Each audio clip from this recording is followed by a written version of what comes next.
Buenos días, mi nombre es Sander Trigoso Babilonia, soy médico residente del tercer año del Hospital Nacional Arzobispo Loaiza de la especialidad de gastroenterología. Y el tema que me toca presentarles el día de hoy es el tema de dispepsia, este complejo enzimático, este síndrome sintomático que muy veces confundido llamado como gas-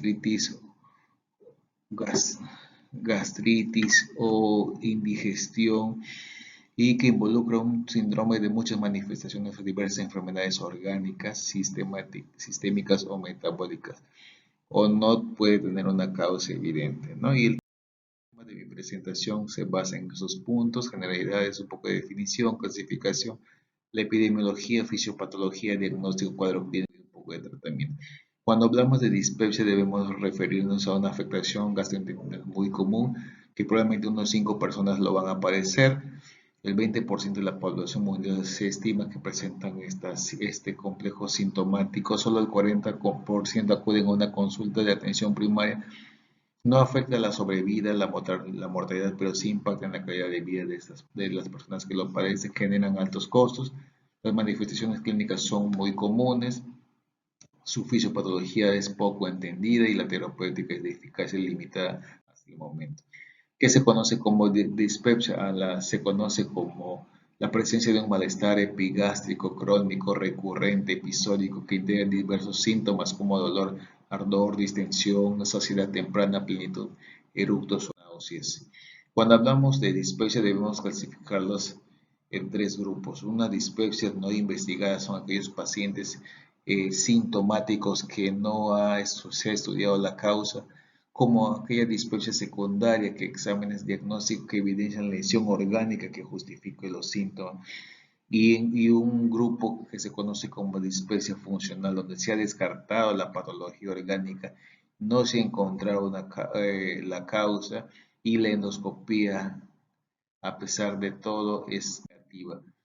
Esa representación pictográfica clasifica de manera gráfica cómo es la dispepsia no investigada. Por lo general es el menos del 25% corresponden a patología orgánica y gran parte de este porcentaje pertenecen al grupo de dispepsia funcional al que nos vamos a referir. La dispepsia funcional está clasificada dentro de los trastornos funcionales digestivos, clasificados con este grupo de expertos que trabaja cada cierto tiempo en las enfermedades de gastroduodenales y, eh, y la dispepsia pues, está precisamente en los trastornos funcionales gastroduodenales. Los criterios diagnósticos para clasificar la dispepsia es tener uno más de los siguientes síntomas: eh, llenura postprandial molesta, saciedad precoz molesta, dolor epigástrico molesto y dolor o ardor epigástrico molesto. No debe haber evidencia de enfermedad orgánica, sistemática o metabólica que explique los síntomas, y los criterios deben estar presentes los últimos 3 meses, con inicio de los síntomas al menos 6 meses antes del diagnóstico, ¿no? Y esta dispepsia funcional se clasifica en síndrome de malestar postprandial y un síndrome de dolor epigástrico, con criterios diagnósticos establecidos. En el caso de la síndrome de malestar postprandial, debe incluir uno o ambos los siguientes signos, al menos tres días por semana. Y el síndrome de dolor epigástrico debe incluir por lo menos uno de los siguientes al menos un día por semana.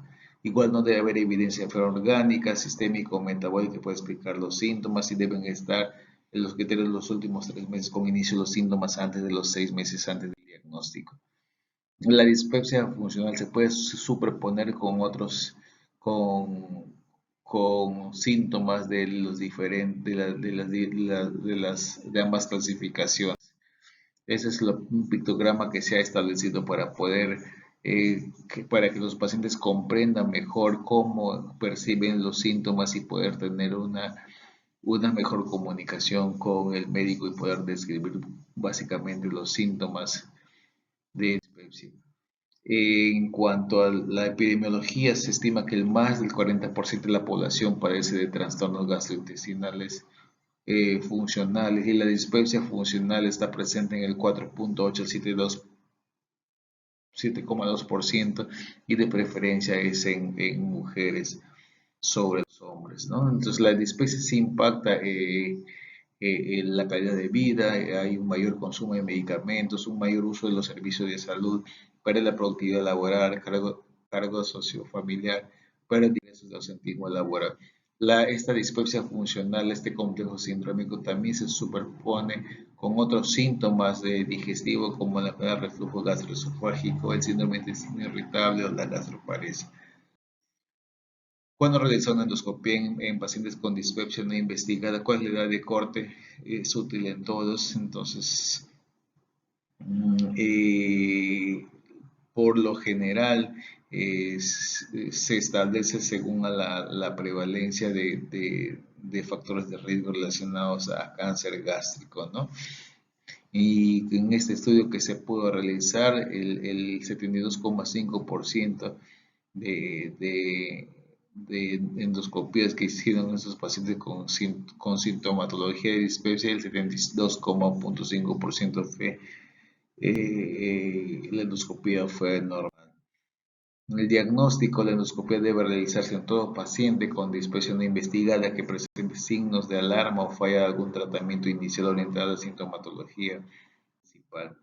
De la fisiopatología se conoce que sigue siendo compleja, multifactorial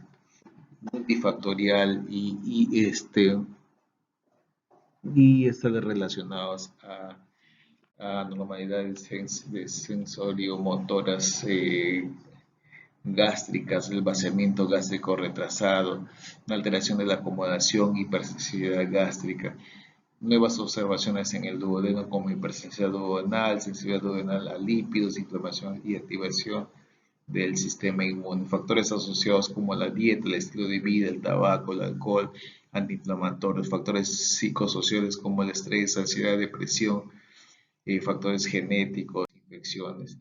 Generalmente la fisiopatología también se relaciona a dispepsia funcional post-infeccioso en aquellos pacientes con gastroenteritis infecciosa. Se ha demostrado en un 10% que presentan dispepsia funcional en 6 meses a más post un proceso infeccioso de tipo gastrointestinal. En cuanto al Helicobacter pylori, también se asociado a los síntomas dispépticos, podría atribuirse a la gastritis por Helicobacter pylori si la erradicación es exitosa, seguido por una remisión sostenida de los síntomas a los 6 meses más.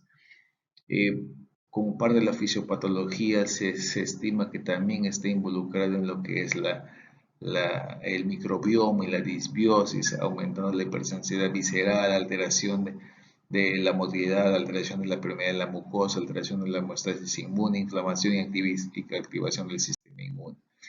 No existe al momento ningún tratamiento específico para tratar este síndrome, este complejo síndrome que se conoce como dispepsia funcional. En cuanto al tratamiento, el padecimiento por lo general es de curso benigno. La mitad de los enfermos presentarán mejoría o desaparición de sus síntomas. Con el paso del tiempo hay una heterogeneidad en su patogenia.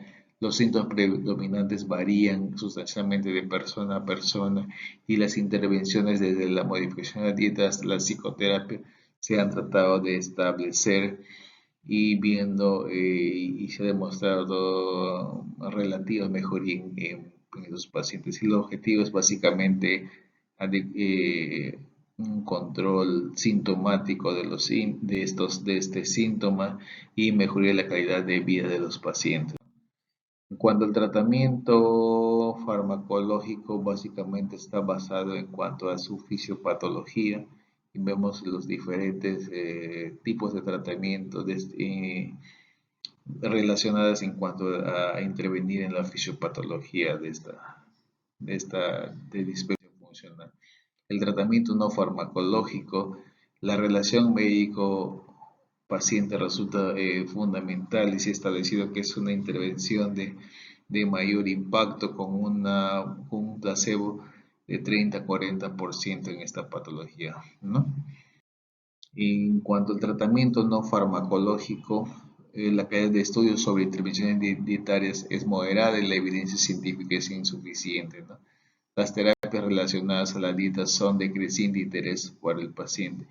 Se asocian al inicio de empeoramiento de ellos pacientes reportan un empeoramiento de los síntomas con la dieta, ¿no? Se ha demostrado que la prescripción del ejercicio puede ser beneficioso o puede resultar efectos beneficiosos en dispepsia funcional. En cuanto a los tratamientos farmacológicos, las guías internacionales de práctica clínica refieren que los inhibidores de bomba de protones se recomiendan y es el tratamiento de primera línea para dispepsia funcional. Las diferentes guías establecen pautas diferentes. Por ejemplo, la americana IBP, una sola dosis al día por 8 semanas, de no mejoría, suspender y en todo caso, en dispepsia de función recurrente, el IBP es a demanda, ¿no? En cuanto al tratamiento farmacológico, los antidepresivos tricíclicos, los antipsicóticos, eh,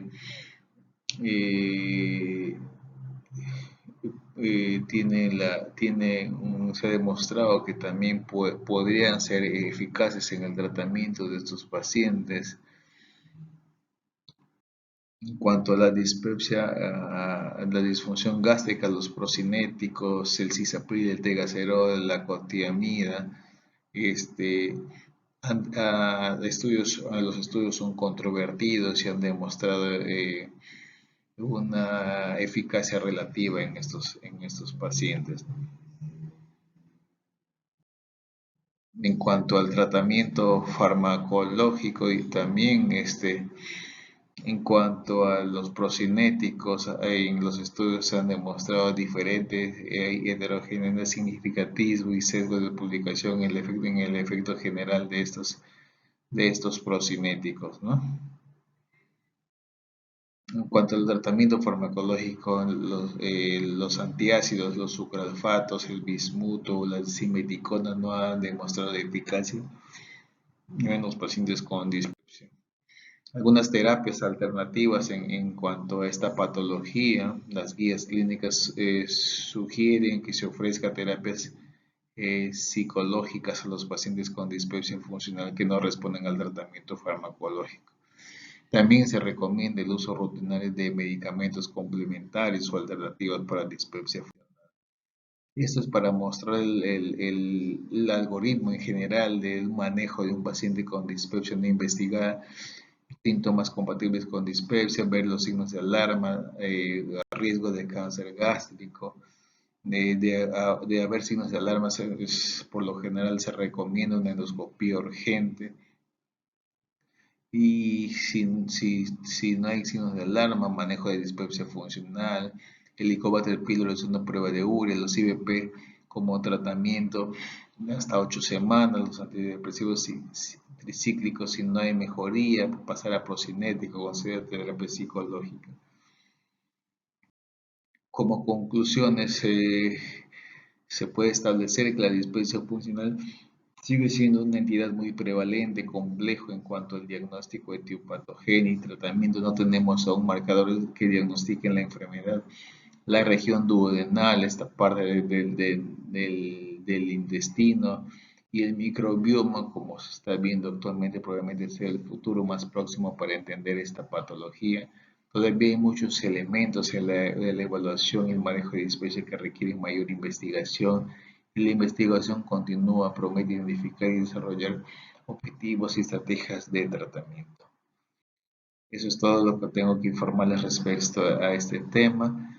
Gracias por escucharme y hasta luego.